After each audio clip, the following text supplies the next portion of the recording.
Nababahala nga si Senadora Amy Marcos sa natanggap na impormasyon na may mga tinatawag na hypersonic missiles ang China na nakaumang umano sa Pilipinas. Nakatutok si Rafi Tima.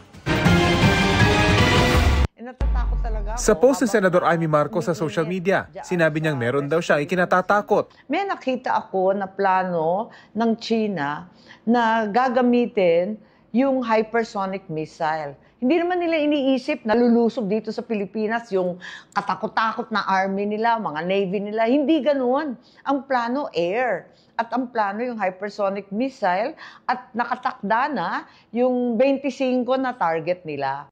Ang hypersonic missile ay mga missile na kayang lumipad ng 5 beses na mas mabilis sa speed of sound.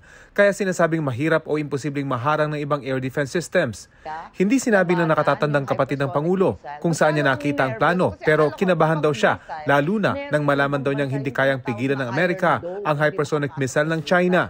Kapag hypersonic daw, kayang-kaya pumasok. Ganyan lang kadali, durog daw. Sa pagbabasa natin, may mga Brahmin missile na sa Batanes, pati sa Subic. So yung dalawang yun ang uunahin kasama ng Ilocos kasi may mga live fire na balikatan. Katakot nga Ano ba yan? 25 hindi biro-biro yun. Sinubukan naming hinga ng detalye ang opisina ni Senador Amy pero wala silang tugon.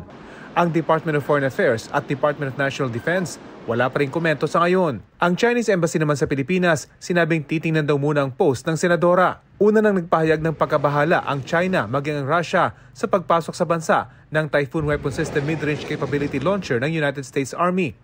Ayon kay Russian President Vladimir Putin, dahil sa hakbang na ito ng Amerika, balak na rin nilang ibalik ang paggawa ng mga intermediate at short-range nuclear-capable missiles. Nauna nang nagkasundo ang dalawang bansa noong 1987 na hindi na sila gagawa ng mga ganitong armas. Pero umalis sa kasunduan ng Amerika noong 2019 sa ilalim ni Noy President Donald Trump. Sa kanyang pahayag sa anibersaryo ng Philippine Air Force kahapon, sinabi ng Pangulo na mahalaga na magkaroon ng kapasidad ng bansa na depensahan ng kanyang teritoryo sa pamamagitan ng mga bagong armas. We have likewise acquired additional aircraft as well as advanced radar systems, which have transformed our operational readiness and has enhanced our operational reach.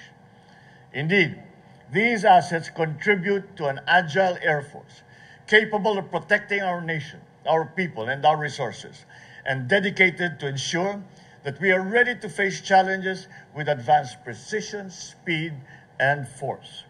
Una nang inanunsyo ng AFP na dadagdagan pa nila ang mga BrahMos missile system na nabili mula sa India at sasamahan ng mas makabagong HIMARS missile system mula sa Amerika. Para sa GMA Integrated News, Rafi Tima, nakatutok, 24 oras.